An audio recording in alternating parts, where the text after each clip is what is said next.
Hey everyone, we're going to get started here. So welcome back to the 2016 CCOVI Lecture Series. I'm Dr. Jim Wilworth. I'm a viticulturist here at the Cool Climatology Viticulture Institute. I'd like to welcome everybody here in the room as well as those watching online through the webcast. Today, we're very proud to welcome Dr. Annette Nassuth from the University of Guleph, and she's a CCOVI Fellow here at Brock. So she is an associate professor of molecular and cellular biology at the University of Guleph. And today she's going to talk to us about some of her work looking at the molecular and morphological markers for cold-hardy grapevines. So very much of interest here in Ontario. Now, Dr. Nassuth attained her PhD at the University of Leiden and completed a postdoc at the Max Planck Institute for Biochemistry in Munich. Her research focuses on the molecular basis of stress tolerance in plants with a major emphasis on grapevines in the application of knowledge for the selection of stress-tolerant wine grapes. The ultimate goal is to use this knowledge to improve freezing and drought tolerance of cultivated grapevines. She's a member of a number of scientific societies, including the Canadian Society of Plant Biologists, American Association for Plant Biologists, and the International Society for Horticultural Science. And she has served as editor, as many years as a virology section editor for the Canadian Journal of Plant Pathology. So I'd like to welcome Dr. Nassuth today, and her talk is titled Markers for Freezing Tolerance, or How to Find Good Ice Cream. Thank you very much, and I welcome also everybody, and I'm going to be very bold, and I'll ask everybody at the back to come forward. Because there's a lot of space here, and why would you sit at the back when you make the effort to come to this presentation? And it's much nicer for me. I don't have to look at these empty tables here. Thank you. Very good.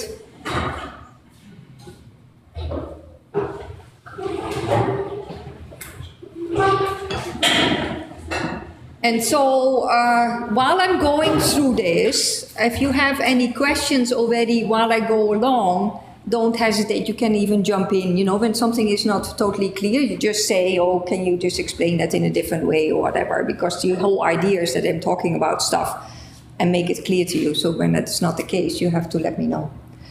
Okay, so hopefully the title will become clear as I go along. So it's probably preaching to the converted already, but you know that low temperatures, frost can be a big problem for the grapes. And really from year after year you can find in the news different things. And I took here only back to 2014, but already before there was a lot of problems. And in many cases there's just one kind of thing that you can see then, that basically the vine has died back and you get new growth only at the bottom. Also, you might all know, of course, that grape is an important crop here in the Niagara region.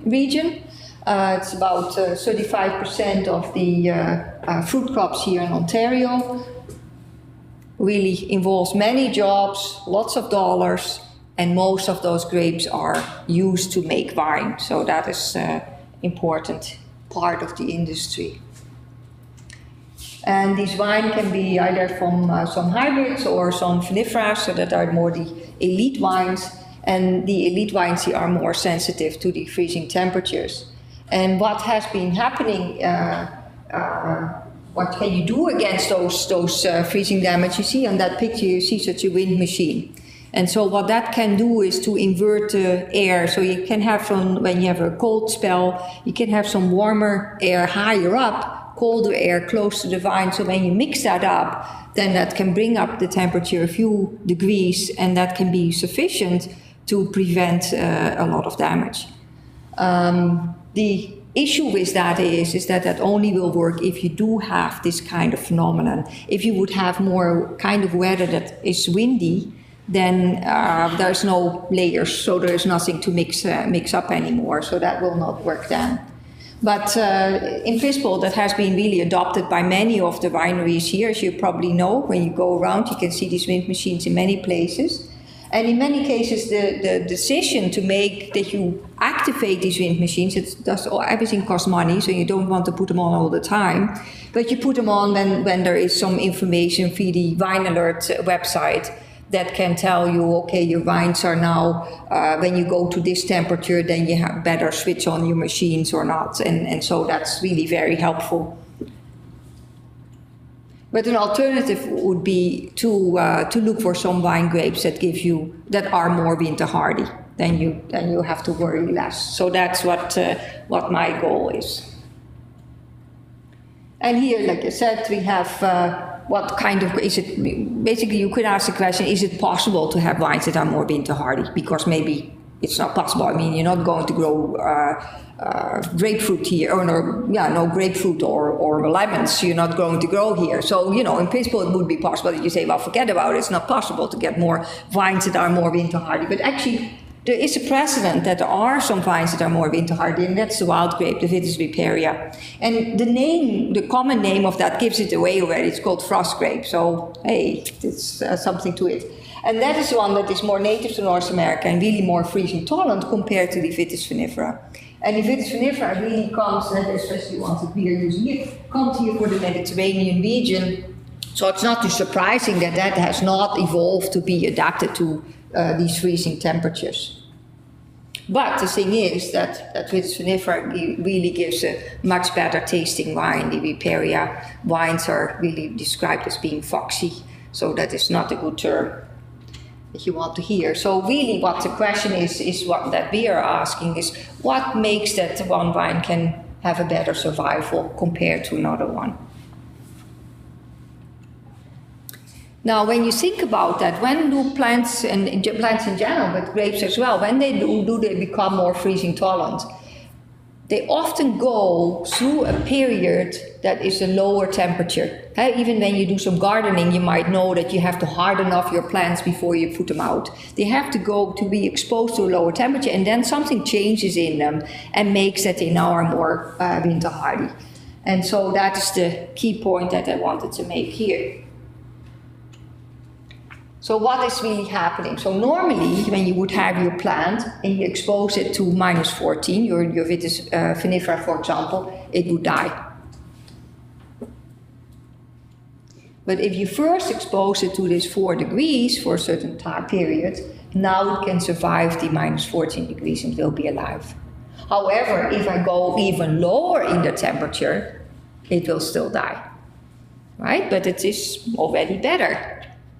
And so the key is really that there are low non-freezing temperatures, that they can trigger changes that help the plant survive. And that is, I tell you that now here for grape, but that's a general principle in all the higher plants that we know of. Now, what about the Vitis viparia now? Well, that's the same kind of thing. The only difference is that Vitis viparia is now becoming cold acclimated to even lower temperatures. So it's the same mechanism that's going on, but it is just has better components of that pathway that leads to it, so that it can withstand a much lower temperature and survive that without having too much damage. And when you think about it for the genetics, one way that you can think about it means that the Vitis viparia, the wild grape, have some superior genes, gene variants. They have all the same genes. It's not that they have a special gene that makes the viparia different. No, they're the same genes, but they are just slightly different, which helps them to become more freezing tolerant. And that is not a total foreign concept, but the gene that we have been finding that is important here is a gene that's called ICE.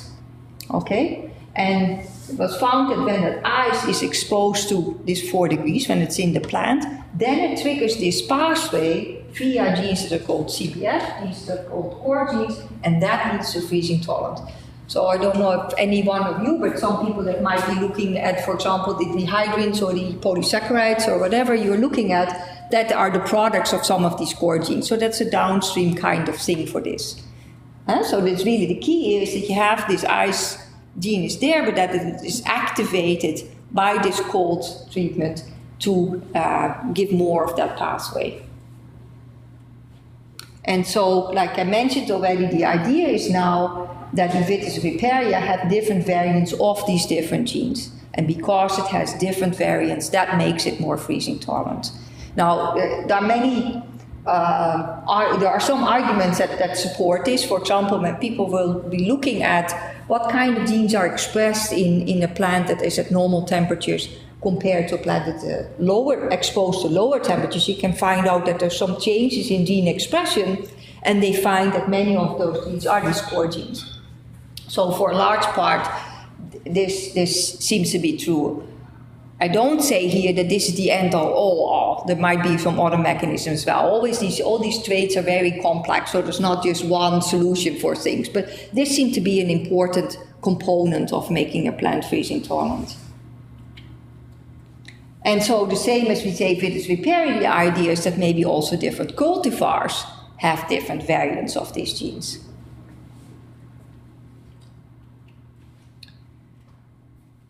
Well, that pathway that I showed you there, that showed you the end result, but what did we really observe? So what I show you here is a simplified graph that shows you the 4 ICE genes that are present in grape. There are 4 different ones. They never make it easy, they always give it a bit more complicated. And on this axis is the activation of the CBF gene, the next step. And so when you look at the icing, you compare it, the activation of the CBF gene, compare that with a control. So without the icing, you see that these CBFs are activated more, right? So that shows you that the ice is doing something.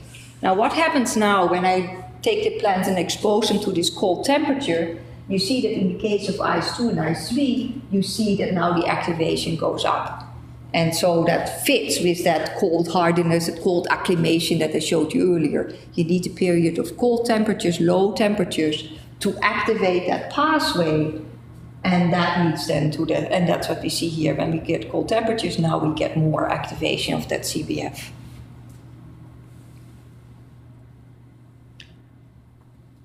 This kind of experiment, I show it now very simple, but that is actually for those of you that might be interested in it, they are done really by making gene constructs and putting things together in a tobacco plant actually, so that we can measure the amount of transcript that we get for the CBF genes.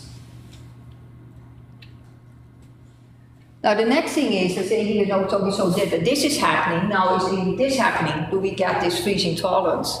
And so one way that we looked at that is by taking again another plant that is easy to work with, is our Arabidopsis plant.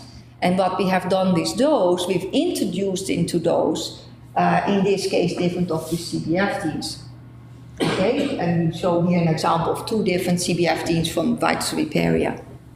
And we put it in there behind the promoter that makes it, it's always making that RNA, always making that protein. So the thing is that this is always active, no matter whether it's exposed to cold or not, it's behind what we call a constitutive promoter, so it's always active. And you can see then after we've done that, and we compare the regular Arabidopsis that didn't get anything added to it, with the Arabidopsis that had either the one CBF or the other CBF added to it, we see that when we expose those plants to below 0 temperatures, these were done at -9 degrees for these plants, then we see that the control dies, these are completely white, but the other ones, they survive, they are still green. So this shows you that the overexpression, as we say, of these CBF genes, that it will lead to a survival of the plant, whereas when it's not there, it doesn't survive. So that shows you that the last part of that pathway is happening.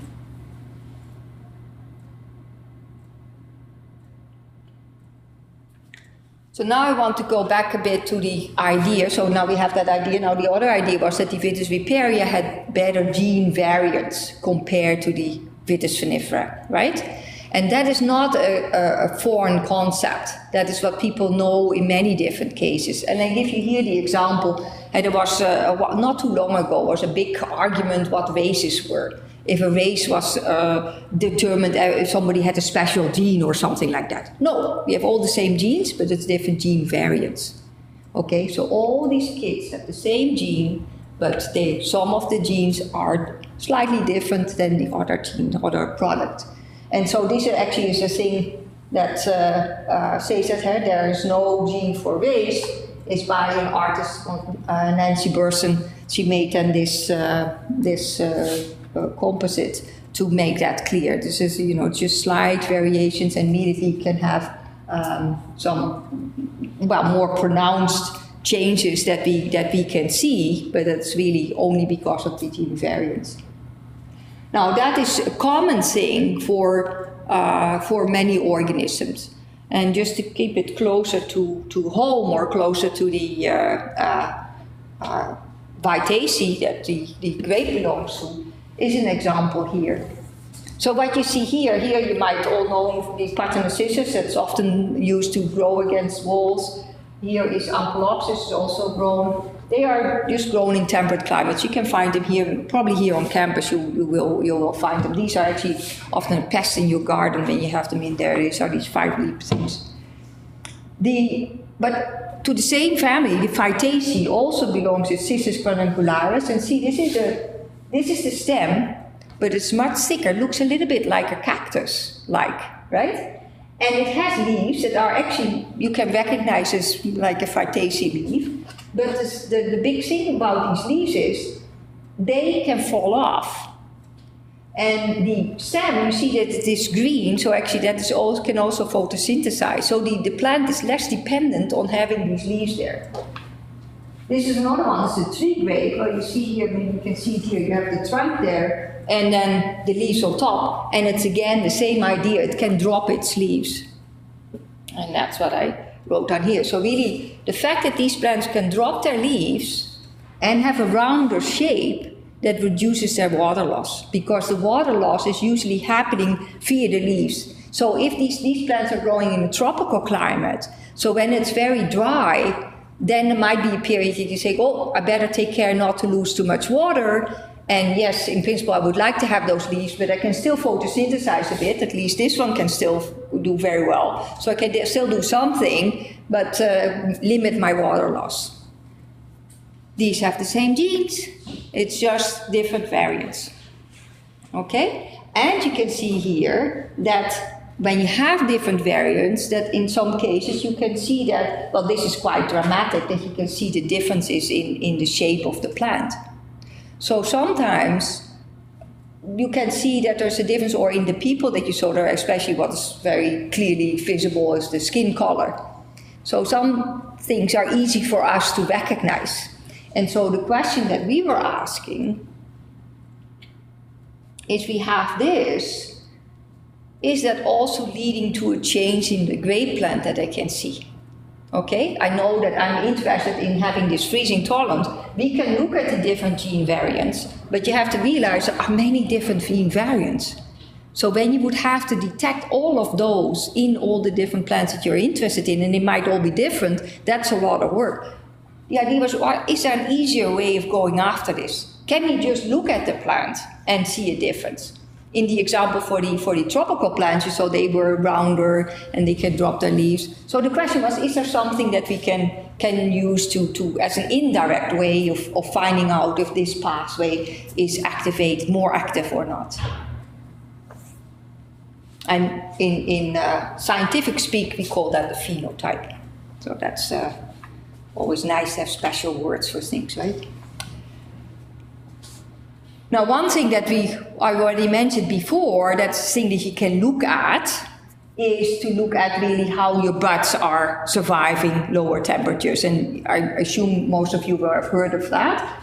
So that is really that you collect the buds, and Jim is involved with that a lot, is to collect the buds at different times during the winter, especially fall, winter and spring.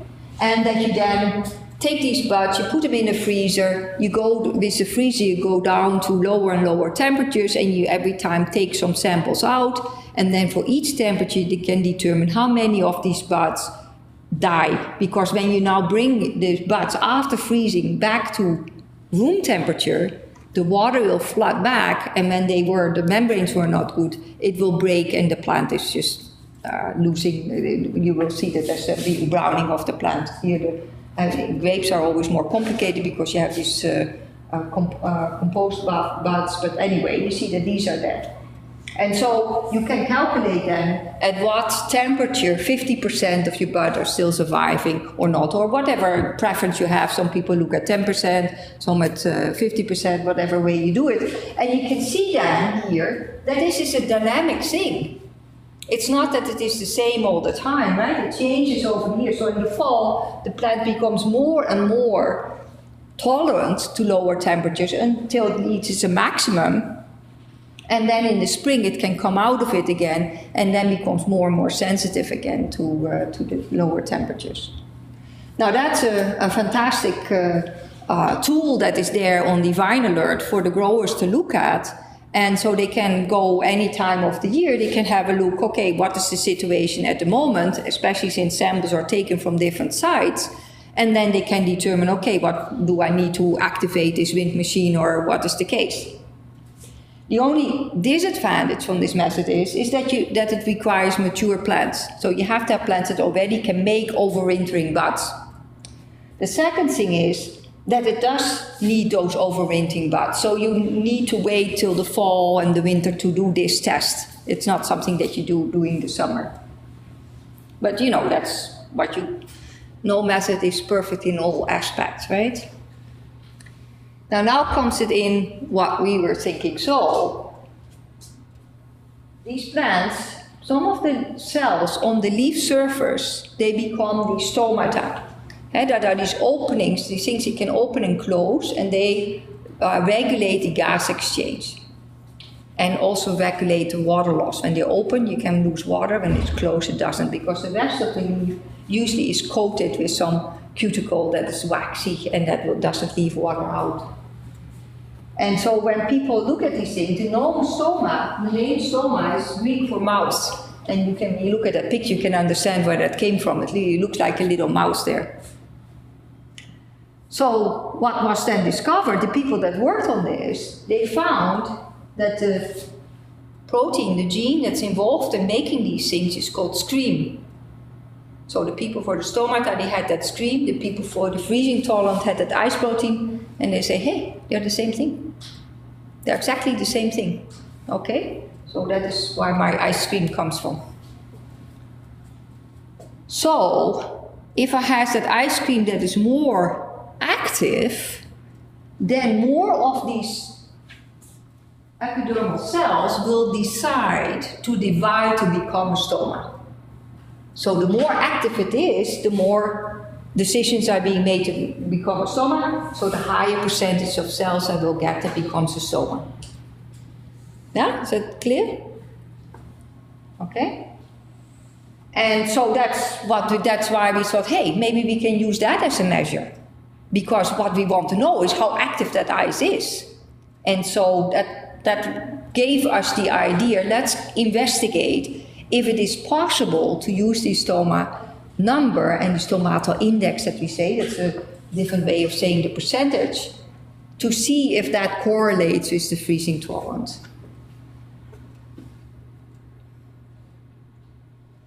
Now, one thing that I put in here also, grape are really complicated things when you start looking at it, because they don't know it's simple. They have 3 different types of stomata. You can see here one that is very sunken. And when you look at the grape leaf, it's actually like this. Okay, and sunken in these things are small stomata. At the top are much bigger ones, and you have some that are in between. The intermediates, they are intermediate size. So, and that's something, and the thing is, people first didn't realize that, because you see how small this is, you can only see that when you magnify it 600 times. And most people that were working on stomata, they were used to look under light microscope, and so you don't go to that high. And in many cases, when people look at these stomata, the way often it's done, you have to leave and you put some nail polish or something like that on top, you strip it off, and that's what you look at, because then you can take your time, it doesn't dry out. But then you don't see these, you miss these small stomata, you don't see those. Right? So that is just a group in Spain that's discovered this, and they have done now a bit more work on looking at them from the point of view they are interested in these stomata. and they are interested in finding things that they can use to identify different cultivars. Okay? So here you see, so the ice cream, they lead that you can have this development of certain cells to make a stoma. And because we're talking about that, I just wanted to give you a little bit more information about them. So here you see grape leaf, and basically when you would have a slice out of this and then look at it, so this is the underside of the leaf. Here you see in blue indicated such a stoma. And you can see here indicated really what it is used for is to take in the CO2 so that it can use that to make it sugars and starch or whatever it wants to do further with it. Release out of it oxygen, which is nice because we use it. So that's perfect that they do that. But they also use it to lose water. And actually, just as an aside, the water loss is not a negative thing only. Plants don't have a pump like our heart to pump the water up from the soil. When they lose water at the top, then it's being replaced with water that comes from the bottom. So it's actually a good thing that they lose water also, but when it's not that much water there, so of course not. Okay? But the key thing is that the stomata regulate gas exchange, which is important for photosynthesis, fixation of the CO2 into sugars, and water loss. And sometimes that might be things that work, that in one case you might want to open them to have photosynthesis, but you don't want to open them because you don't want to lose the water. So it's a choice that you have to make as a plant. So the regulation of the stomata is actually quite important. The better you are able to quickly have now, so in a day you might have suddenly some sun and it might not be so bad, let's quickly open them, do some photosynthesis, and now it's not good anymore, let's close them again. To be able to do that quickly is an important thing. Okay?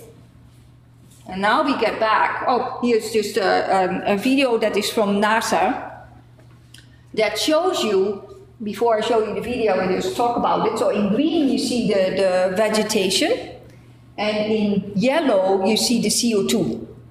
And when I roll the video, you can see that there are times of the year that the CO2 levels become much higher. And then you see when the greening comes up, then the CO2 levels go down. So you really see that relationship with the plant material that you have there. So there you see the CO2 levels go up. So you see some green coming up now, and then the CO2 levels go down. See, so that's over the year that they show that here. It goes up again. The greening comes up, CO2 levels go down again. So that's, usually you think in a very small scale, but this is a pretty important process at the world level.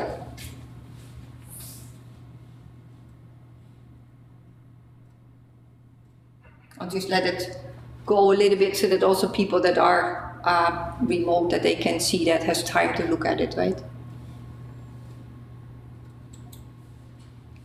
Okay, so what we saw is that ice is involved in the freezing tolerance, and that same protein is involved in the development of stomata.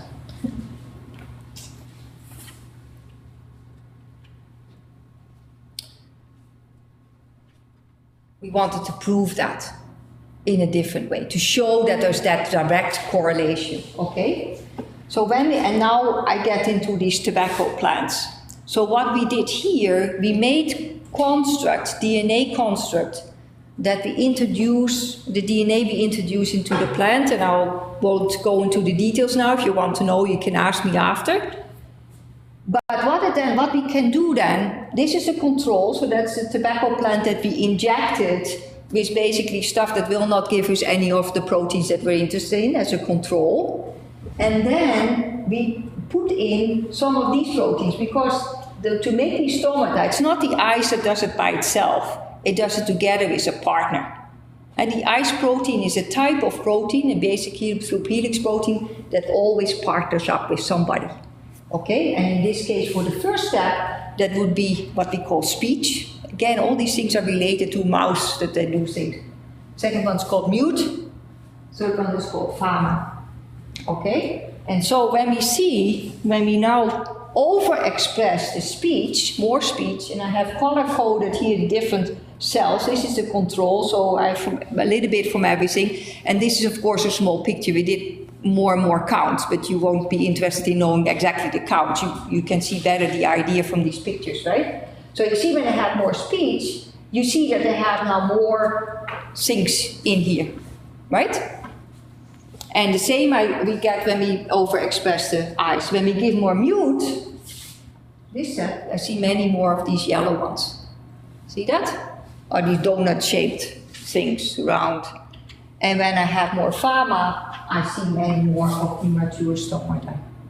Okay? So we could confirm that these proteins will give us these different steps in the development of the stomata.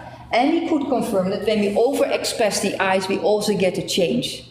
Unfortunately, the picture is not crystal clear, but we can show that we get more of that we affect the stomata development. And we also did the same thing with some other proteins that we thought were not involved in this, and indeed we do not see a change in the stoma. So it's not just that this process does something to the leaves.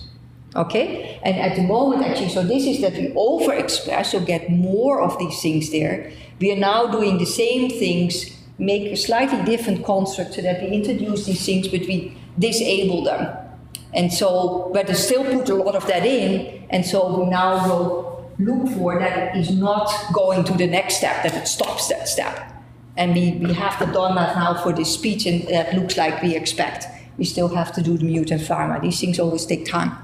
Yeah? But in principle, we are happy with our result because it really confirms that these different steps happen and that the eyes proteins are involved somehow.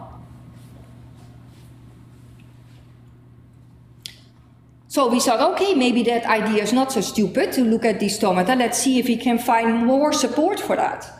And so we look at the stomata index. It's the same as that percentage that they said. So the number of stomata, total number of cells, because that tells you how often the cell decided to divide in one way or the other. And when you compare the vitis viparia, this line, with the vitis vinifera, sorry, this is intelligent. Vitis viparia, this line, with the vitis vinifera, we looked at that in different leaves. Okay, so we start with the youngest leaf, the lowest number, the older leaf is the higher number. And when we look at these different leaves, then every time the vitis vinifera had a lower stomata index than the viparia.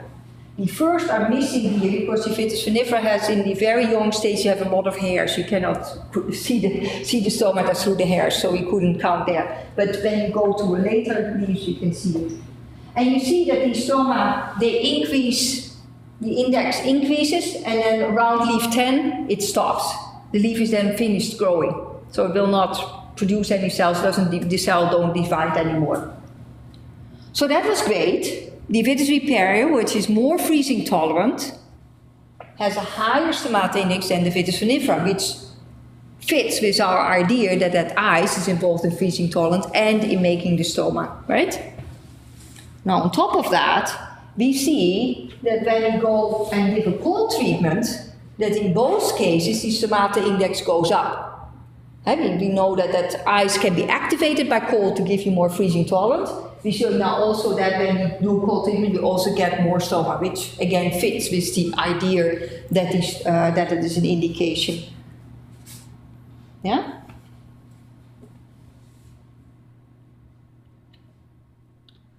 Now this is work from some group. They looked at, that was not this grape, that this is another Banksia, it's another plant. They took plant because it took the same genus, different species in there, and they all grow in different environments. So more wet and more dry. And they looked at the stomata sizes, and they looked at, they did some more physics kind of measurements with it. So the idea of that there was, let's see, does it matter what the size is? And they said yes, because basically here's a complicated formula, but I put it here as a simple thing, namely ease of opening and closing. Okay, that's what this means basically, but in our words, this is the official language. Ease of opening and closing. You see that they are of a very smaller size, easy. When you go to a larger size, not so easy. And so the idea is that when you are at a lower temperature, it is already more difficult to open and close. These big stomata will not open and close. The idea is that under those conditions, you still can open and close these smaller ones. Okay? So think about the size and that they are in these dips, which actually is also better because then you are outside of the wind and not losing as much water. Think about now that this opening and closing goes easier. So really that together, oh, I thought I had some extra text here, that the, oh, I have it here. Smaller stomata are about better regulation of water loss and photosynthesis. Okay, which is important because in principle, when I told people in the beginning, I think that the higher index, stomata index, correlates with better freezing tolerance. Said, what are you talking about? It's bad to have more stomata because you lose more water. No, but it's more complicated than that. And here you can see a picture. This is from a grape leaf. So again, you see here the different sizes. So now you see the big one, the very small one, and the medium ones. So you see that they're all there. And that is from us, for grape. But here you have from a Spanish group, they did also with different grape cultivars, but the cultivars that they are using. And you see that this is the percentage of all their stomata that are of that particular size. So the base, level, or sunken stomata. And you see that this Arangones, I don't know if I pronounce it correctly, that has much more of these waves, these larger ones that sit on top, and that is the plant that is less drought tolerant, which makes sense because it would, would not be so good. Here I had my thing, that's why I was looking for it. Smaller is better. Right? Yeah, there you go. So, I've shown you now that Vitis viparia is more freezing tolerant than Vitis vinifera. That the Vitis viparia leaves have more stomata than Vitis vinifera leaves. And that cold treated Vitis viparia and Vitis vinifera both give more stomata. But you still see the difference between the two. Yeah? The advantage is for using stomata as an indicator is that you can use young plants for that and mature plants, like for the bud hardiness, but you can also use younger plants. And you can analyze them during the growing season, independent on any weather that's outside. It's not that you have to wait to, sometimes when you do some of these measurements, and you're ready to do your experiment or do your measurements and you don't get a severe winter, so you cannot know the answer. But here you're not dependent on that because you do it during the season. Because the key is, yes, I showed you that when I do a cold treatment, that the stomata index increases, but I already could see the difference before that, right? The viparia and the vinifera were already different before that. So I don't have to have a certain weather event. And so the question really is, I know that I can distinguish between the Vitis viparia and the Vitis vinifera. This is a kind of a graph that reflects what you see with the bud hardiness. You can think about it this way. But now we know that when you look at Chardonnay and Shiraz, for example, when you look at the bud hardiness data, that they are a little bit different. Yeah, so that Shiraz is more sensitive than the Chardonnay. And the question is now, is this difference something that we can see reflected in the stomata number? And that we don't know yet.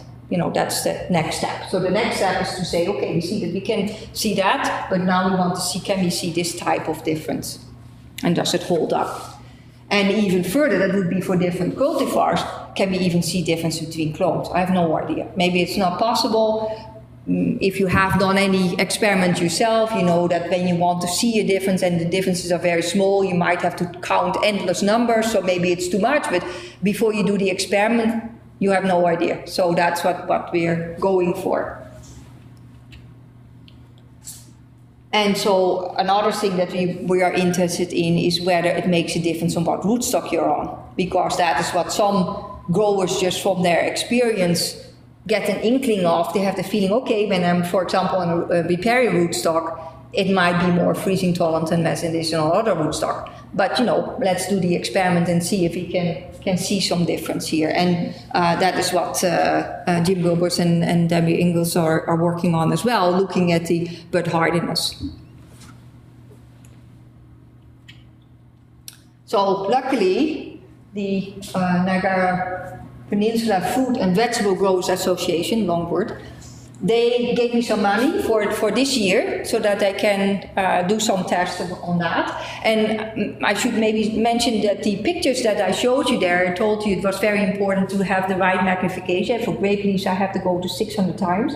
We have a tabletop scanning electron microscope. So that is a box about this size. And you can put and we have done already some work before that we know that we can do it. Because the problem is, of course, when I harvest my leaf in the vineyard and I go back to Guelph, that's the time, and I usually when I want to collect enough samples, I cannot take the pictures on the same day, so I have to wait till the next day, and the next day I cannot make pictures from everything immediately, so we had to know if we can do that for that time, that it doesn't dry out in the meantime. We found we can do it when you take a cane, so you should not take the individual leaves, but when you take the cane and you put it in a box that is an ice box, cool box, and then we can wait till the next day and you take just a little piece of your leaf and put it under the microscope, and that thing that will suck vacuum, so you might have seen, sometimes you see a little bit of crinkling happening, so you have to work relatively fast, but when you have done it a few times you can do that. And then we can take those pictures. And the good thing is you can take the pictures, and after that comes, of course, the most time-consuming, which is the counting and so on. And we want to do the counting, but we would now also, I showed you that the size is important, so we would also like to look at the sizes. And so really the questions that we are asking there is that one is that the grape CVF increases the stomata index, because we wanted to know, so we know the ice does, but we are wondering if it is really a separation at the point of the ice, or does the ice go to the CVF and then it either does the stomata index or the freezing tolerance. So that is one thing that we want to look at. We want to see if we can see a difference between these different cultivars and clones, especially the cultivars that we know already that they are different in cold hardiness. What time of the year? I have no idea. So we want to look, can we look at it any time of the year, or do you only see that just before the fall or whatever? We don't know. So we will look at different times of the year. And of course it's good to look at different sites, because slightly different climate, so it's good to know that it holds up. So we will start with 2 different sites this year. And does it differ between grafted on different rootstock? So we will use 2 different rootstock. And so I hope I put in a pre-application in with the Ontario Grape and Wine Research Inc. It's all these names. You see, you look at the abbreviation only, but anyway. So I put in a pre-application to expand this, to make it a 3-year project, because you probably know that when you do 1 year, that's usually not enough. So we want to do more in 3 years and more analysis per year. And we want then use our result, we want to do that on the same plants that are being used by Debbie and Jim for their analysis, so that we can correlate it. We can see, okay, when they predict based on their data something is more cold freezing tolerant, does that correspond to what we see with the stomata or not, right? So that's the idea over there. And so there are many people that have been working on it. The person who will do the work for this year is Christine. I'm very lucky. They mentioned to me that I would get the money in time, because otherwise she would have taken another job already for the summer. So luckily I heard it in time so that I could ask her to stay, because she's already experienced in these things. So that makes a big difference. But everybody has been contributed, and you probably know Helen Fisher as well. And so the work that has been done that led up to this thing was work that was actually part of a grant that was together with Brock University, Niagara College. It was an ORF grant, and that was supported by the Ontario Ministry of Research and Innovation, and also the Grape Growers of Ontario were part of that. And I also have an answer grant, and some of that was used to get this far as well. So I thank everybody, and I thank you guys, and I hope you have many questions. Extra points for those who do.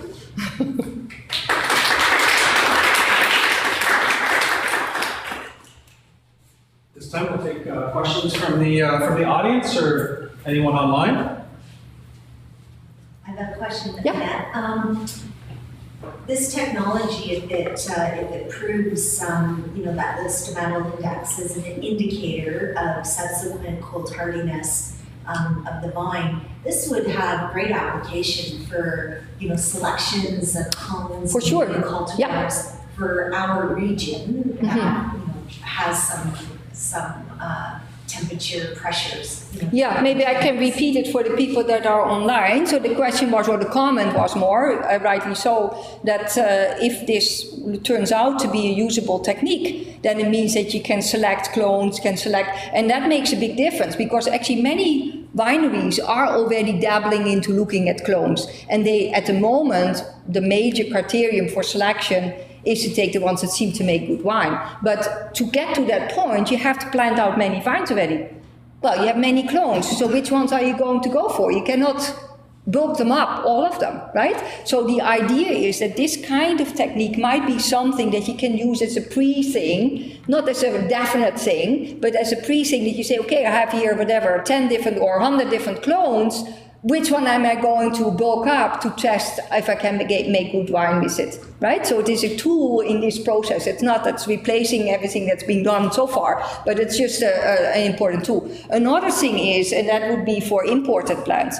I mean, you all might know the story from the Syrah. Syrah was a very popular wine for many people to drink. So many of the wineries here went on to plant it, and they knew it was more frost sensitive, but how frost sensitive is frost sensitive? You want to compare it with something that you know. So all these tests you would do in comparison with a vine that you already know, a cultivar that you already know. So if you know, okay, I want to be not more sensitive than Merlot, for example, then you test at the same site. You would test the Merlot plant and you test your new plant, and you can see, okay, how does it compare? And then you can say, is it better or worse? So you will not get a number out of it from this one is good to minus 45 or something like that, but you will get an idea, is it this better or worse than the Merlot? That's the idea.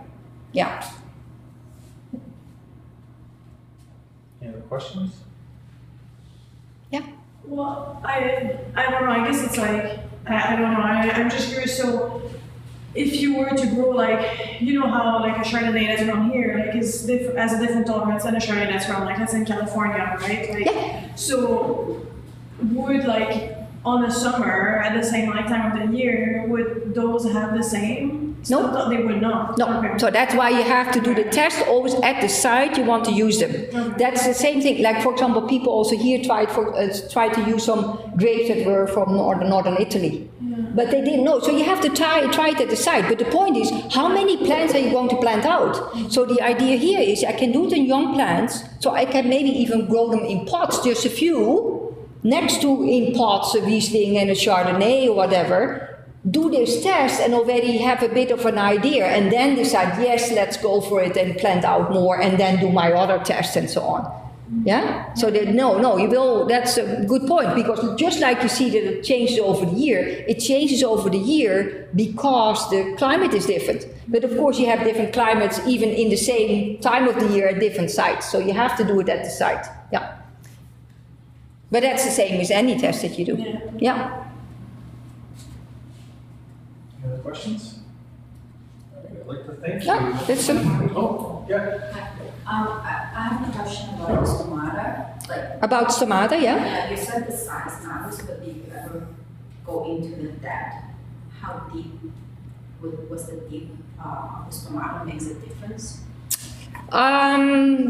Yeah, well, people have done some cross sections like I showed you there in that cartoon, and there are some differences there. That requires much more work to do that. Is there like a relationship between if it's bigger, is it deeper, or is it smaller, deeper? Like I don't know.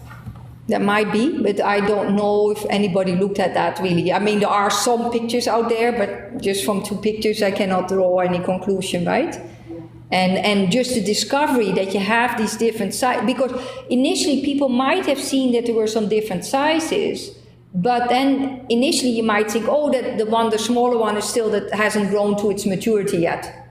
That's why I made the point so when I do art counts, I want to look at the 10th leaf, because I know that that's when the numbers stop. So then they have finished developing. And I actually want to look at the 4th and the 10th leaf. Yeah, but so related to the depth, maybe it is, but in principle, you ask the question, what do I want to know? I want to know if I can use that number as an indicator. So if maybe it is, you're right, because when it's a bigger stoma, there might be a larger airspace under it. So maybe that is contributing. Fine, but I can still use it as a measurement, right? One more question is, how long do you leave the plant for at 4 degrees? Not that long, 10 days or something like that. 10 days. Yeah, that's already enough to see. Because the key here is that you leave it long enough that your leaf develops. Okay. Because you want to see what effect it has on the decision of these leaf cells to divide and make another stomata or not. Yeah, so that you want to really look at the development of the leaf. For the experiments with the tobacco, where we infiltrate so that we overexpress certain genes, there we only wait 4 days. But we infiltrate the tobacco leaf that's 2 days old. That is the second leaf, so that's only this big. When we look 4 days later, it's like this. So it has gone through many divisions, so we can then see what decisions those cells made to make more stomata or not. So it's not dependent. So, like, for example, a bigger plant does not need to be incubated at 4 degrees longer. Like, No, because what you're looking at is what happens while that leaves develop. So the bigger plant, what you're going to look at is the leaves that are really developing. okay. Yeah? So, and that's the same. You have a small leaf becomes a bigger leaf. So that's the same whether you have a small plant or a bigger plant. Yeah. Yeah, you're welcome. Any other questions? Any questions from the online viewers? Oh, the online viewers are quiet. They can email me if they need to think about questions later. So. I'd like to thank you very much for Thank you your for the invitation. great talk today, and looking Thank you. forward to working with you on this Yeah, and me too. seeing what you find. Yeah, It's something been exciting, yeah. And I wish you guys success with all your studies, whatever you're doing. So, and thanks for the questions and for listening. Thank you very much.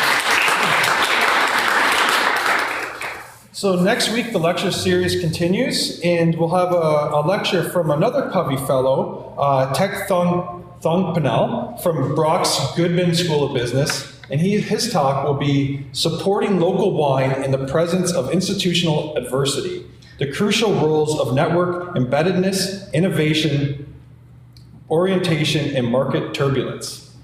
That's a mouthful. So there's going to be a lot of information there based on the title. So I look forward to seeing you all here next week. And if you cannot join us here, please view online.